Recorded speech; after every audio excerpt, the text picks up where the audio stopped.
where strategy gaming meets good vibes. No stress, just critical moves. Hello and welcome everyone to the Critical Moves podcast. I'm Joe and I'm here with Al. How are you, Al? I'm good, hanging in there. Cold. Are you cold? Yeah, I knew it. And I'm here with Tim. How are you, Tim?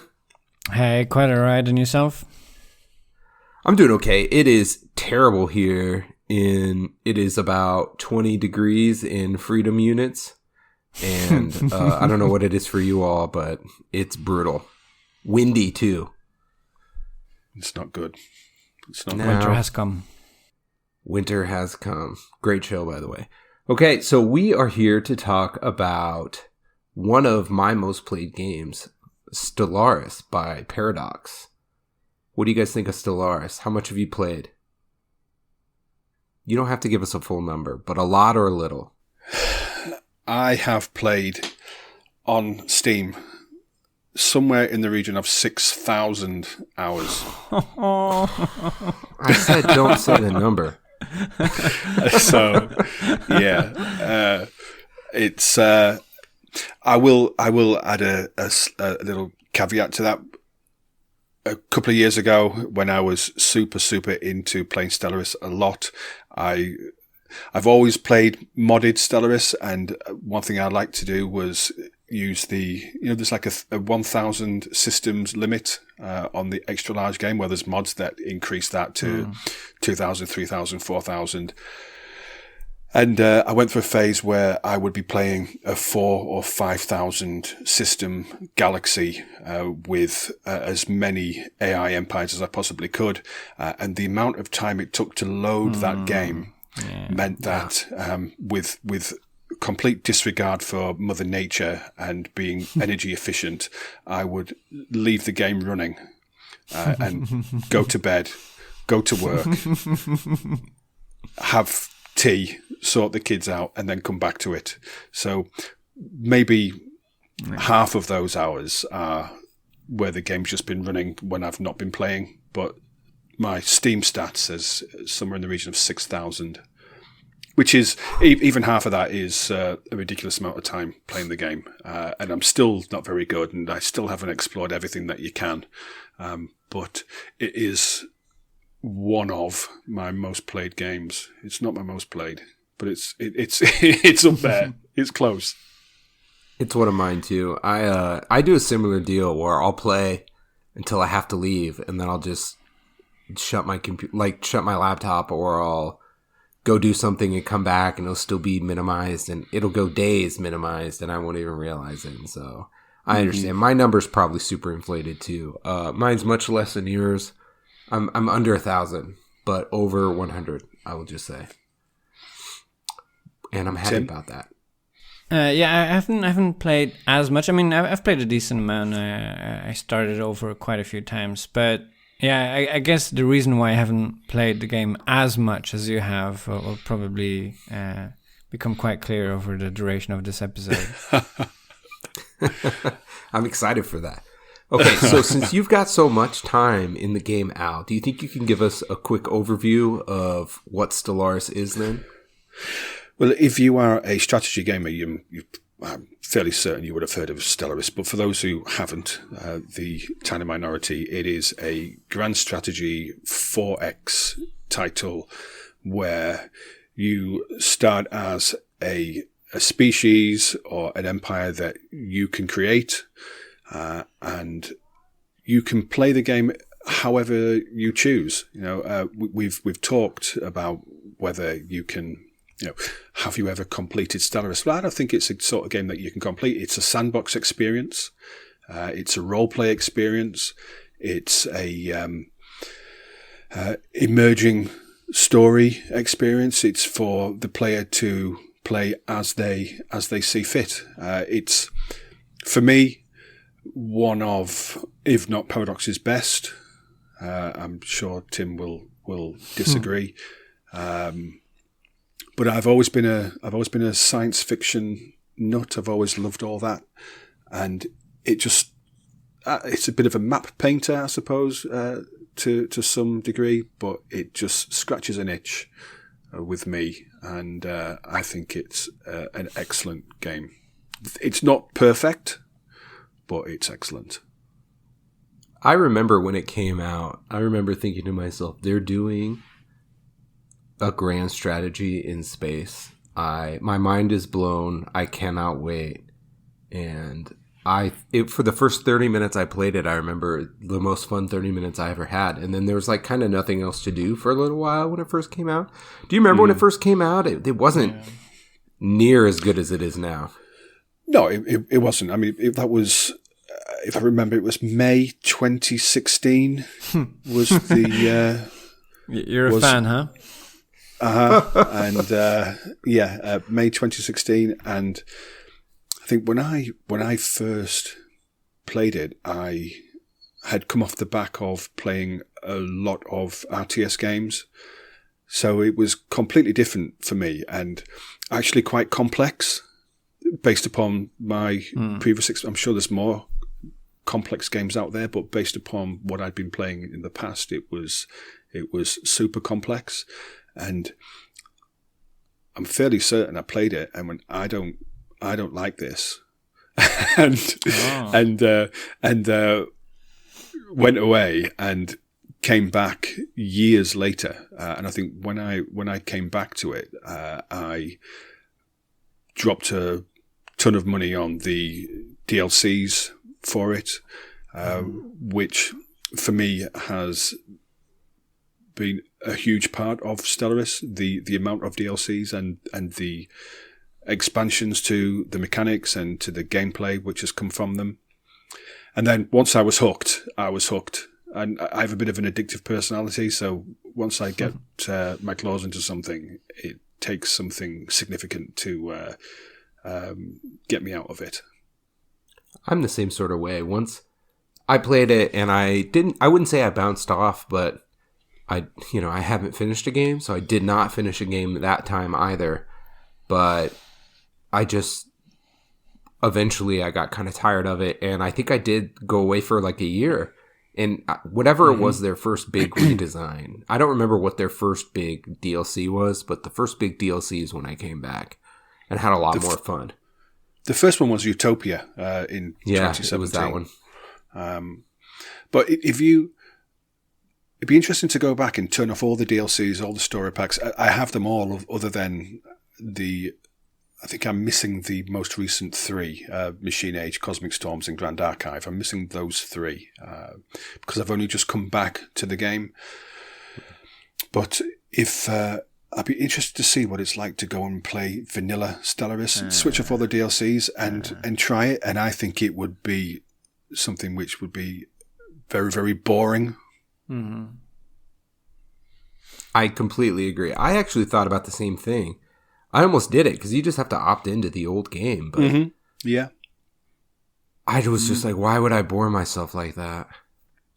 But even then, when you say opt into the old games, the amount of patches that they've to some success, some which have been really poorly received, the amount of patches that they've done, you would have to roll back Stellaris to version 1 to experience what it was like the first time. Mm-hmm.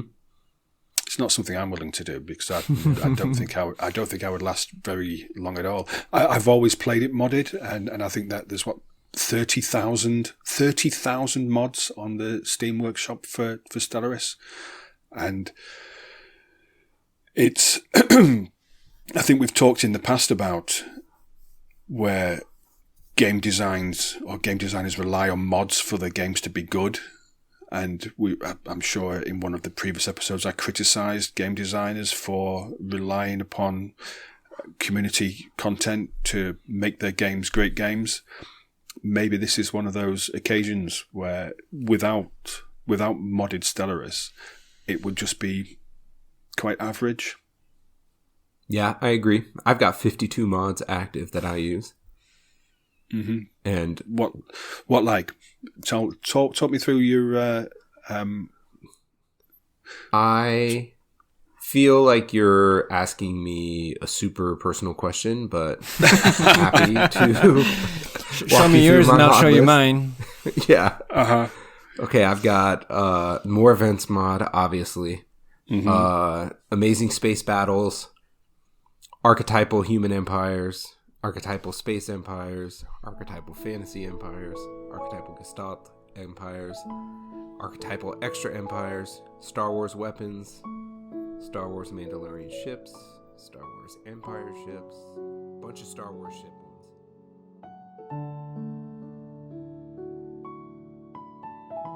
Planetary diversity, obviously. Endless Frontier. Empires Expanded, which I think I turned off. But no, I did. I kept that one. And then Gigastructure Engineering I have, but I don't actually play with anymore because I have this suspicion that it slows the game down too much.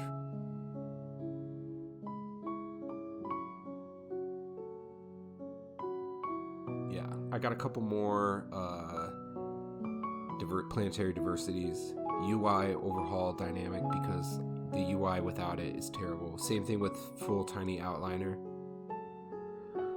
Ancient Empire, Dark Space, Forgotten Empires, Ancient Cache of Technologies, plus a couple other ones.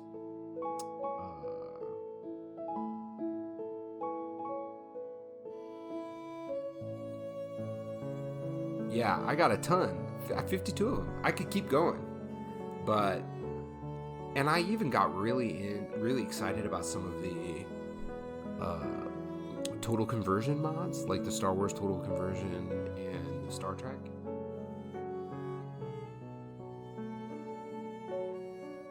Never played them for 15 minutes and was like, oh, it's not the same.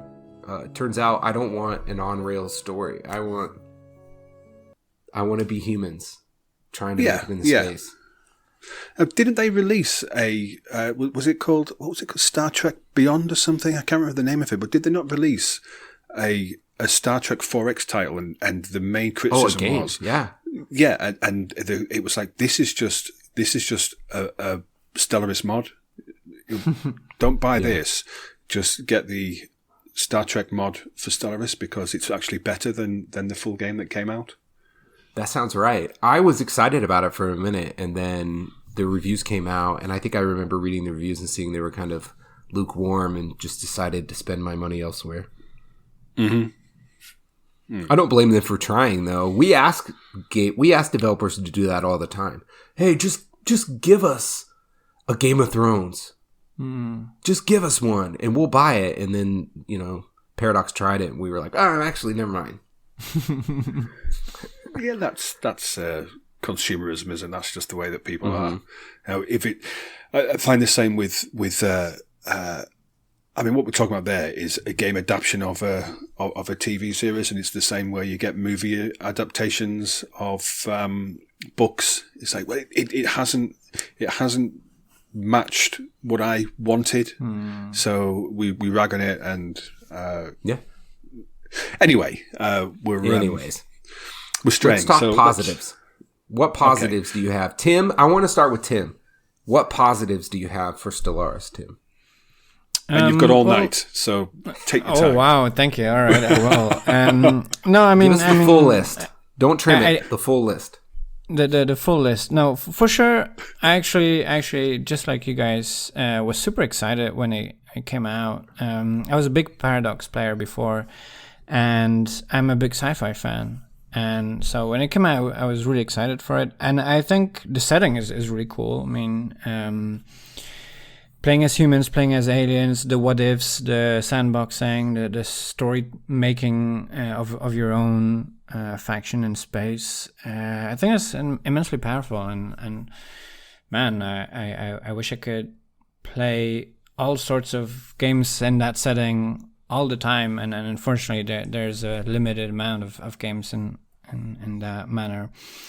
And it does that. It really does that. You can pick, you can customize your faction very heavily. You can imagine really like, oh, what if it was this kind of alien race that had this type of ethos and so on. And I think that's really powerful and yeah. Great answer. I agree with you. The faction design is so powerful and so good. It's Where the faction design fails is me. I fail the faction design because I can't bring myself to be anything but a human and a human materialist, and then I go from there. Anything else, I just can't do. What about you, Al? What's your big Stellaris positives that we haven't touched on yet? It's difficult to know where to begin. It's the freedom. The freedom to, as you say, you can design a faction. I have never, in all of my hours playing Stellaris, I have never once played as a human faction. That's just interesting. What? I never have. Good for you. It just doesn't appeal to me. I love the machine empires. I love playing as what's the one where they keep the humans as pets? Rogue servitors. Rogue servitor, yeah. I love that, and then being able to go and pluck pops from other planets and look after them. It's like, we will pamper you whether you like it or not. But Al, don't you want to know what is like a what if? Like, oh, what if it's the year 2100 or whatever, and like we're there in the future, and this is humanity ad astra. Like, what would that be like? And then you can lead humanity into its own future. Is that not interesting to you? No, who gives a shit about humanity? Who cares? Who cares? The freedom to be anything. Some of the mods, because I always play really heavily modded, and I like to try very interesting faction setups. So one of the ones I played was an aquatic symbiotic faction. Pacifist symbiosis where there's two aquatic races, and with this origin, it's a mod, extra origins. With this origin, your pops have to have the matching pop as well. Yeah. Otherwise, they die. They can't survive without having they can't survive without their symbiont. And it's just a really, I think in all games you can play as humans, and this gives you the opportunity to not and to play as something else. So why not take that option? Fair enough. So what's your favorite empire you've ever made, Al? Or your favorite origin, either one. The one that I'm playing at the moment is my best.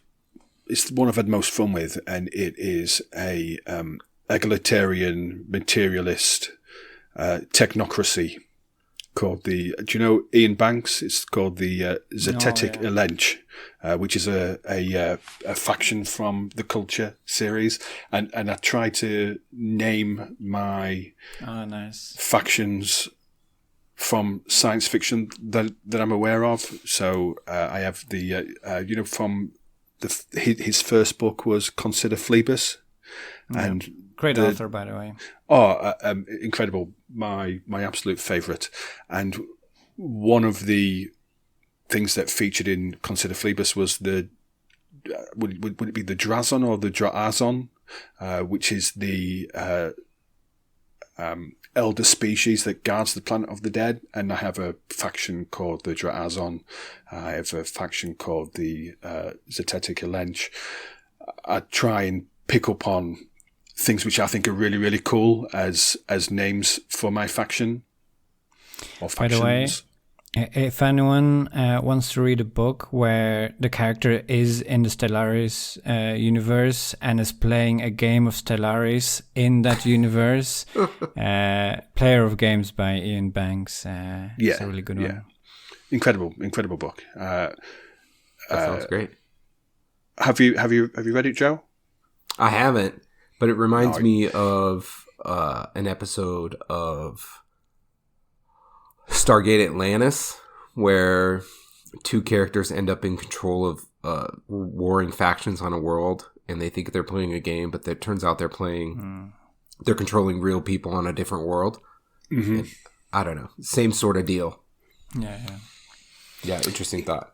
Yeah, so that's my favorite part of Stellaris is the freedom to I've played as xenophobic slavers, I've played as necrophages where you capture the population because you can't grow your own population, and I like the really challenging origins, and I think just playing as materialist humans to go out and be the empire of man, it's boring. It's been done to death. Why would I want to use my very, very valuable gaming time doing something which I could do in many, many other titles? So I always play humans, but I almost always, I don't know what it is about me, but I have to think of it as what would happen later. And so I'm always like, I either do payback, where, the payback origin is the one where you get aliens come and they basically subjugate you and you fight them off, and then the whole rest of the game, they're your big enemy. So I always feel like I'm doing payback. Or I do the one where your planet is a tomb world, and I name my faction Survivors of Soul, and I just play like, hey, this is what happened. This is our future. We turned into a tomb world. We were lucky enough to discover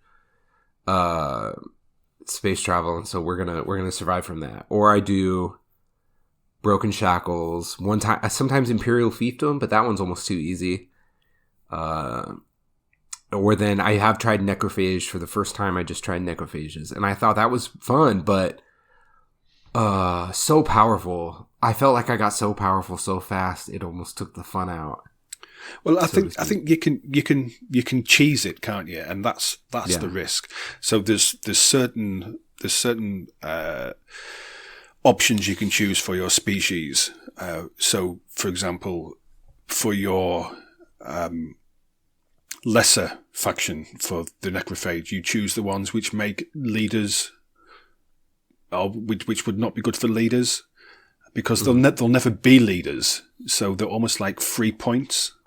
And for your ruling faction, you choose the ones which make workers weak, like weak, for example, which reduces your output, because they're never going to be workers. So you can cheese it and make it really, really powerful, if that's what you if that's your thing, that's what you want to do. And then on that game, I chose Reanimators. And after I took over my first world, I ended up with a huge army of undead. And I just kept using that army to take over worlds. And I just felt so powerful. It was fun for a minute, but then about like every Stellaris game for me, once I hit like 2300, I was like, do I really need to keep going? I feel like I don't. So yeah, and I think you've touched on 2 points there. The first one is the role playing aspect of this game, and it's I appreciate there is a multiplayer component, but it is a predominantly single player game, and it is a sandbox, and it is a role play game, and you have such freedom, especially with your mods for the extra origins and all those ways of making your species or your empire unique. You've got such freedom to role play as any kind of empire. You know, if you want to be a genocidal, devouring swarm, or or warmongers, or a rogue AI, you can do that. You know, you've got that option.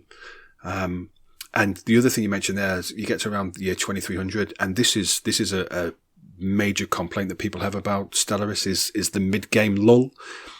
Such fun doing all of the exploration and doing all of the events, and those initial brushes with powerful, advanced AI enemies.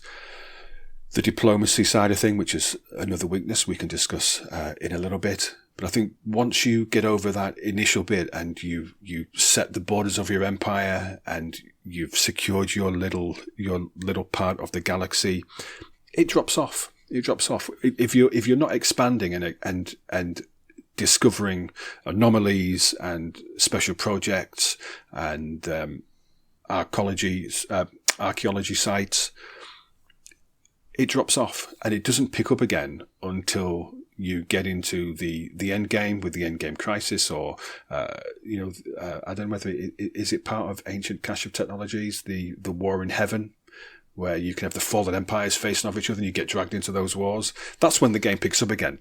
But it's always been a criticism of Stellaris is that mid-game lull, which is probably why so many people don't finish games, because it gets to the point where it's now becoming a bit of a grind to plow on through the next few hundred years before anything interesting starts again. Well, let's just move into some of the criticisms. That's one of my criticisms too, is once I can't expand any further, I really start losing my interest. That's me, man. Maybe that's a fault of me. Although, Al, I want to ask, do you have the expansion that opens up rifts where you can explore rifts? Yes. Okay, yeah. I think that is a chance. They're like trying to make the mid-game more interesting with that. They're like, let's give you archaeologies again in rifts. Yeah, and it's okay, but it wasn't very well received. That expansion was really? one of the least well received ones, because it doesn't add a lot of content, and that seems to be a criticism of a lot of their expansion packs. It's like, good idea, poorly executed. Mm-hmm. And it's the same here. It was a really good idea, but it is just more random encounters which you get by exploring planets. All it's really all they've done is just added a different kind of planet with a very very slightly tweaked mechanic. And also, Rift, it's not as interesting. Yeah, it's not as interesting. It's just two choices. I feel like there's way less. I don't know what I'm trying to use here, but like skin in the game, because you don't really know what you're choosing. I feel like you choose one, and whereas the other ones you can really decide, you can weigh your options. But with the rifts, it's just like, I mean, I guess I'll keep going. Let's do this. Yeah, and there's not enough of them to make it a worthwhile expansion pack. It's one of the ones which it isn't recommended.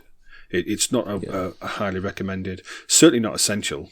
There's certain ones which I think are. Some ones which I think are essential, just to improve the game, and that's not one of them. Federation. We can talk later about what the essential ones are, if you want to. Okay. Yeah, we will do. I think we should list it. We got a little time. Let's do. Tim, why don't you? I know you don't have much to say about this, but what criticisms do you have, Tim? Let me look for some things I didn't like. No, it's honestly, a struggle, isn't it? It is. It's just so. No, honestly, like I said, I was really excited. I wanted to like it a lot, the game, when it came out, and I guess the other Paradox games, a lot of what they're map painters. Yeah. For better or for worse. And Stellaris, I guess they made what they knew, right? Like they've been making map painters, they're gonna make another map painter, and I think it doesn't suit it at all. And there's tons and tons of mods, there's tons and tons of DLC and everything like that, but I just think the basis of the game is not good. And so I think you can build on top of that as much as you want. Half of the game is, let me get a 5% extra improvement on this resource gathering or that thing. I'm never going to get excited about a plus 5%. That just doesn't do it for me. I don't care about that. And most of the game isn't even on the map. It's these pop-ups. Like, it's a pop-up game. You go from one screen to another, and like it's all over the place, and there's not that much happening on the main screen. And then what is happening is, you want your number to go up. You have your space fleet, and you're just looking the number for it to go up. You don't care too much about what kind of ships, what kind of technology, it just big number goods. That's a great point, by the way, because I feel like the ship combat should be so cool, and there's be. actually options for making your own ships and whatnot, and there's math you can do, but me personally, I feel like it's not that clear why I should be picking this one versus this one. I know I can watch videos online made by very well-meaning and talented YouTubers that will explain to me what the best ship is, but I shouldn't have to watch those. No, I feel like it should be clearer. From the combat. Maybe. You should watch a combat and be like, oh, okay, next time I'm going to build ships with more this type of weapon and this type of velocity or whatever. And there you don't have that at all. You're just like, okay, big number, good. Oh, plus 5%. Okay, I guess that's good. Yeah, nice. Yeah, you should be able to watch it and say, I need something that can attack their shields. They're obviously beating me with their superior shields. And maybe you can do that, but I haven't figured that out, how to spot that. I think most people probably just use the auto AI, for ship upgrades, because you can go really, really deep into the shipbuilder in terms of components or whatever. But numbers wins ultimately. For most of the time, numbers wins, and I appreciate there's a meta, and sometimes it's torpedo cruisers, or sometimes it's carrier battleships or artillery battleships. So there's different, but it changes every time they patch the game. Mm-hmm. So yeah, but there's no tactical thought to it. This is like, this is the strong one, so I'm gonna make the strong one. So there's no choice. There's no depth to it. There's no like, oh, you know what? Like if we use this kind of weapon, that is gonna force the enemy to make that kind of maneuvering, and then we can abuse that by this kind of reasoning doesn't go there. And if I'm thinking sci-fi, space empire, spaceship battles. That's like one of the major things I want to see, and here I don't even care about the battles. That's a critical flaw to me. Well, it's massively, I try to watch them. Yeah. I try to watch them, but I'm just like, I'm thrown off by the fact that it takes 6 months for a battle sometimes, or longer, right? I'm thrown off by the days counting. Like, it just throws off my realism, but also they're cool, like lights. Yeah, lights, but I don't know. Michael Bay. Yeah. Flashy, cool, but yeah. But I mean, that's Paradox, right? I mean, they do that with all their games. So that is, I guess, that was to be expected here as well. But then, what I would like in a sci-fi game, in a grand strategy like that, is like the components to be a bit more like Lego blocks, where instead of getting like predetermined bonuses and stuff like that, where you get the 10% or this or that, you get more Lego blocks where things are a little bit more granular and you can build your own stuff in a more complex way, I guess. It doesn't have to be complex in the sense that, I mean, Lego blocks are extremely simple, but you can build something complex with it. That's kind of what I would like to see, and I feel like I'm missing. And I've seen other 4X or grand strategy games do it, so I know it's possible. I'm just not sure if Paradox can do it, or if they would want to. Yeah, I mean, it's quite popular, Stellaris. I mean, I'm sure they made their money back, so they're probably not going to.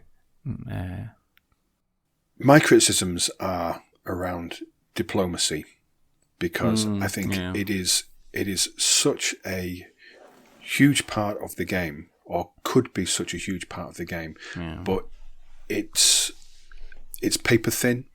There's very little that you can do. One of the things I would love to see, and it would just make the whole, for my playstyle, it would make it so much more immersive, would be the ability to force the end of a war. So you could have a very peaceful faction, which is getting creamed by the local bastards, and if you overpower them, but you can't join the war on the side of one of the factions.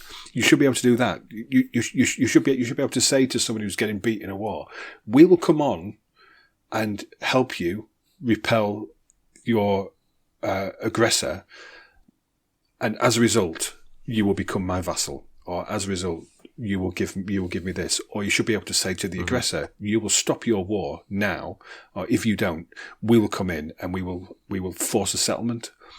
And I think there's so much more complexity that could be in the diplomacy side of things to make the game so much better that just isn't there.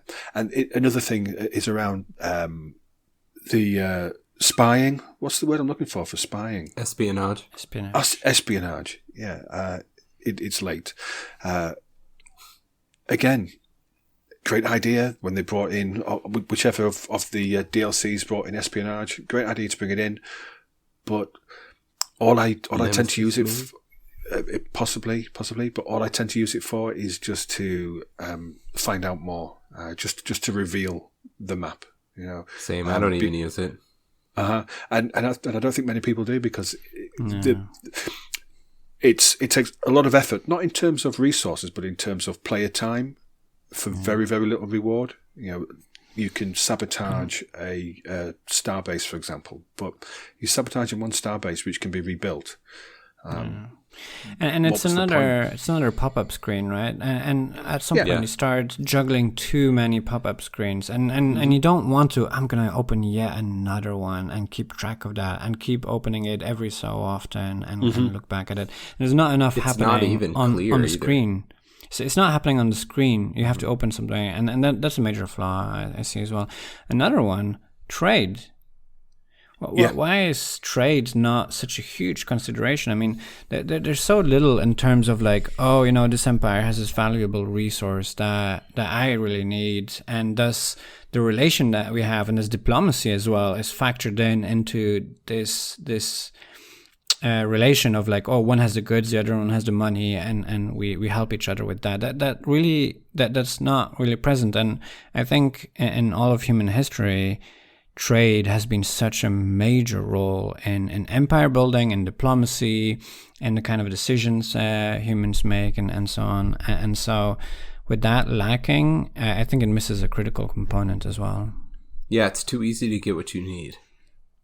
You can always get a rare crystal or whatever. Yeah.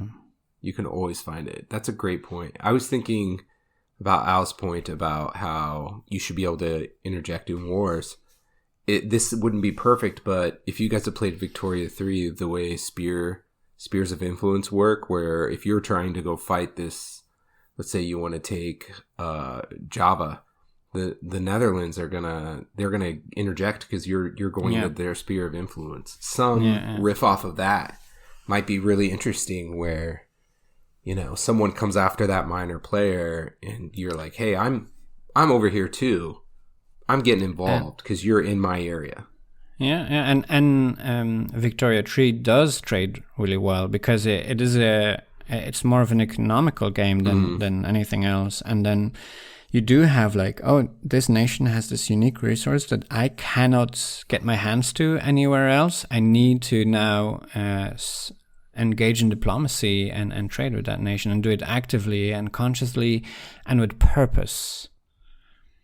So why do you think that they haven't introduced improvements to diplomacy, or improvements to be able to interject in a conflict? Is it a limitation of the engine? Is it because they don't think it's going to be a particularly popular suggestion? Because I think, certainly for me, it would be a fantastic... When I play, I tend to guarantee the independence of the weaker empires. I don't like to take vassals. I think that it doesn't fit my role-play style. I'm not going to subjugate the others. I want everybody to be free to party and enjoy themselves. So I guarantee independence, defensive pacts. So to be able to say, well, hang on, big bad guy, I don't want you to attack this empire because I've just made contact and I want to bring them into my federation or my little sphere of influence. It would be a great improvement to the game if I could interject in those wars. And it seems like such a simple mechanic. So why does that not exist? I would think it's just they didn't design it that way and it's not worth the coding, right? That has to be what it is. Yeah, to me, the game is more flawed on a deeper level. I wouldn't know how to fix the game. I wouldn't know where to begin. I would want it like from the ground up rewritten, but that's me. Let's talk Stellaris 2 then. Are we fixing that for Stellaris 2 then? What are we doing for Stellaris 2, guys? How are we fixing Stellaris 2? How are we making that the best Paradox game ever? All right, so as I said, I don't think Paradox can do it. I mean, or wants to do it rather. But if you want my personal opinion on what I would enjoy, and that's very biased and subjective. I don't know if you guys have played Distant Worlds Universe. It's a very old, dated 4X grand strategy space game. And that does a lot of things that I like. There's tons and tons and tons of kinds of resources that are used in different kind of ship components. Extensive tech tree where you unlock specific ship components. And then the ship designer, what I really like about it is like you have a complete blank slate and you can make ships however you want. Like you can make the weirdest, craziest ships. You can experiment with that. And then when you enter combat, you see exactly what happens to your ship. And you see the impact on that. And you can have like big singular ships, lots of small ships and so on. And so you can like kind of test out, oh, what works, this works good, this didn't work well, and the different ranges and everything are really important. How fast they go so they can catch up to others is really important. You have all sorts of different types of weapons that interact very differently with enemy kinds of ships, and each ship component needs different types of resources as well. So you can become very dependent on one type of resource, and then you need to expand in a certain direction because of those resources, or you can look to befriend a certain empire because they have a lot of these resources that you need. And there's so all of these different systems, they really interact with each other in such a way that there's this emergent grander strategy that you're having to chase because of what's happening and because of what your choices that you're making. So every choice becomes more meaningful in that sense. I think there's a lot of complexity in what you're suggesting there, which Stellaris, right at the start of this episode, I said that it probably was overly complex for me when I first started playing. But it's not as complex as that. It would need to be the sequel, and I don't think there's an appetite for a sequel to Stellaris just yet. And I think there's a couple of reasons. There's a couple of reasons for that. The first one being that there's so much left to explore. There's so many sci-fi tropes which haven't been covered in Stellaris 1 as yet. Give us some. So you could have nomadic empires. So if you think Battlestar Galactica, where they are fleet based, where they would move from system to system. So rather than having a home planet, you would have a super powerful juggernaut as your home planet, which can move. So that would be one that you could have. You could have the frontier. We haven't explored the frontier. We move through as our empire progresses. We take over more and more planets. There's no wild space. Space is empty, and then suddenly you butt against another AI civilization. Is there something in the middle there, such as I know that there's pre-FTL factions in there which you can encounter, and you can build observation posts or whatever. But is there something that you could do with the frontier, make that more interesting? Hive empires could be expanded. Diplomacy could be expanded. Religion, there's a spiritualist empire that you can have, but what does it mean? Could you have a crusade? If you think, the Chronicles of Riddick with the antagonists in the Chronicles of Riddick, where they're spreading their religion. You either submit or die. Why you could have that? There's so many different sci-fi tropes which have not been covered. Also, what I would like to see is have a solution to this mid-stage issue. Okay, you have the early stage, which is like the Dark Ages, and everyone expands their empire. They make contact with their neighbors. Maybe they go to war, maybe they don't. But ones that everyone kind of knows about everyone, having like a United Nations stage where there's a planet that is home to the, quote unquote, United Nations, and then the galaxy is more or less at peace with more occasional wars and so on. But then like nations get voting rights and like a expanded diplomacy on that stage, where that also, like you say to Al, like about sci-fi tropes, that's like a really big sci-fi trope, right? Like a big congress with all the races are represented, and they engage in diplomacy in a centralized stage. Well, we have that in the galactic community. Yeah, it's very shallow. It is very shallow, and this is kind of the point that we're making. Diplomacy is shallow, galactic community is shallow, espionage is shallow, the conflict is shallow. There's so much to the game, but maybe it's a case of, because they're trying to do so much, that nothing is done to a significant enough depth to make it fully interesting to people. Because what you've described exists, but not to the level that you would like it to exist. Yeah.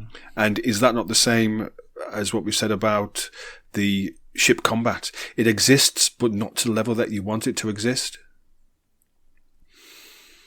Yeah, it's absolutely right. I mean, that's their whole deal with this game, is they've got a lot. But I don't want more pop-up screens. No. I don't want more screens where I have to like regularly check up on and like. Okay, Tim, but what if these screens had a lot? What if you popped in, but you stayed there for a while? Yeah. No, but then you want to delete it right away so you can see the galaxy. I know what you mean. Yeah. Those pop-up screens do take away from it for sure. Yeah. Well, the second thing I was going to say about the sequel is, not only have we not covered everything that we need or that we could cover in Stellaris, the original Stellaris, but any sequel has got to factor in how rich Stellaris 1 is, and people are not going to spend their dollars on because ultimately what we're talking about is Stellaris needs a new engine, and the major complaint people have is the late game lag. And I know you can change the settings so that your pops don't grow as quickly. You can turn off Xeno compatibility to reduce the number of species which are there. So there's certain things you can put in place to improve performance late game, but it lags. And this is what I said earlier, where a few years ago playing Stellaris all the time, I would just leave it open because it took such a long time to load up a 4,000 system galaxy with maybe 100 different factions. Once they'd all split and there'd been civil wars and things, it became too resource intensive to be able to play. But doing a sequel and it not being as feature rich as what Stellaris is, it will fail. So it's going to have to. They're going to have to release something which includes all of the aspects from all of the 22 DLCs, story packs, species packs. Otherwise, it will fail. And I'm fairly certain Paradox know that, and that's the reason why they are still pumping out content for Stellaris, because they already have a player base. They have a subscription model now where I think it's $8 or something a month for you to have access to all of the expansions, and they're invested in this game. And the amount of effort it would take to produce Stellaris 2, which is a huge financial risk, probably isn't worth them taking. Well, that's the issue with their business model, right? I mean, and you've seen City Skylines 2, which was a big flop because of exactly what you're talking about. And yeah, I mean, that's a drawback, right, of the DLC model, the sunk costs part.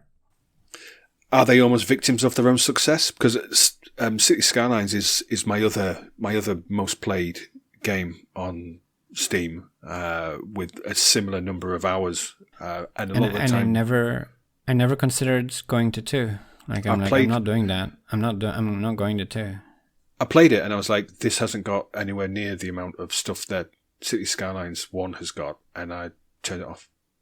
And another thing, we're just slightly off topic, another thing that really pissed me off about City Skylines 2 was when they moved the mods out of the Steam Workshop. Oh, yeah. And I just thought it was such a mistake to do that, because I was like, I'm not interested in having another system which I have to go through in order to get mods, because the Steam Workshop works. It's intuitive. There's no reason. There's no reason for them to do it. It was a questionable decision, but that's a conversation for another episode. We're not talking about City Skylines 2. So, are we ever going to see a sequel? Ever? I mean, probably. I think we're a ways off, but probably, yeah. They're going to have to, like you guys said, they're going to have to try to weigh the pros and the cons of releasing something fairly bare bones. Because if you think of Crusader Kings 3, right? I mean, Crusader Kings 2 was a pretty feature-rich game. Well received. Huge step up from Crusader Kings 1. And I remember people saying, why would I play Crusader Kings 3? It is so bare bones. But it was such a huge step forward in other ways. It was good, yeah. So they have to do that. They have to give us something that's going to be a huge step forward. We've got to see the throne room of our empire. Yeah, you got to be able to see the city and walk around in it. Yeah, that's another part that I have an issue with, is that like you put this huge investment into what type of empire and race and all of that, and then you don't see any of it, you know? Like, you don't see the interactions, you don't see the cities, you don't see your empire, basically. What you see is like, I could build another resource silo. Yeah. I mean, yeah. And I think they get big. That's what it is. They tried to improve it with Galactic Paragons when they released that one, where they try to make the your leaders better with unique leaders that you could hire, and the council. They try to improve it, but they are just still. They're band-aids. Yeah. They don't bring anything revolutionary to the game, and maybe. Because I think that we have seen a reduction in how well received the expansions are for Stellaris. Maybe people are getting a bit tired of, okay, it's another lackluster DLC that's coming out with very little in the way of game improvements. I don't know. Stellaris 2 you probably find that the people who bought Stellaris 2 are ones who have never played Stellaris 1, so it would attract an entirely new audience. Because if you've played Stellaris 1 to the extent that certainly I have, and Joe as well, the amount of mods and DLCs and story packs which are in there, Stellaris 2 is going to have to be a huge game at launch to be able to compete. Or a different one. What about that? No. Possible. Stellaris 2 is all Nomad. That's it. Okay. So on that bombshell, shall we retire and load up our... Tell us the DLCs now. Let's do it. What are the must-have DLCs? Al's list. I gave my list of mods. You tell us your must-have DLCs. Because I did the subscription. Utopia... Federations, Nemesis. So the early ones. Yeah, and I think this is probably what you found is that if you have the base game and you say, well, what can we do to improve this? Well, this would be a huge thing that we could bring in, and then as you fill that bucket with more content, the amount of gaps becomes smaller and smaller and smaller, diminishing returns. So I mean, and they're still charging like $20 for a DLC. I think when I looked, to buy the entirety of Stellaris now is over £100 in proper money, not freedom money. What about euros? Well, it'd be about $200 if it's £100, wouldn't it? Probably 150. Yeah. I was gonna say, I have not gotten one species pack. I have all the species packs now because I did the subscription, but I would never purchase that because I play the humans. Mm-hmm. What do I care? Well, because it's the people that you're fighting against, isn't it? Or competing with, because we don't always fight. Sometimes we... That's true. That's true. Beat people in other ways. You Brits, so feisty. Fighting everybody. Mm-hmm. All right. All right, let's get out of here then. Good job, everyone. Thanks for joining us on Critical Moves. I'm Joe. Thanks for joining me, Al. Nice You're welcome. you guys. Thanks for joining me, Tim. And hey, let us know if you guys have any questions, some things you think we missed. Let us know where we're wrong. We love hearing where we're wrong. Are we too critical? Are we too nice? Tell us, please. All right, everybody. We'll see you. Stay warm. Cheers, everyone. Bye-bye.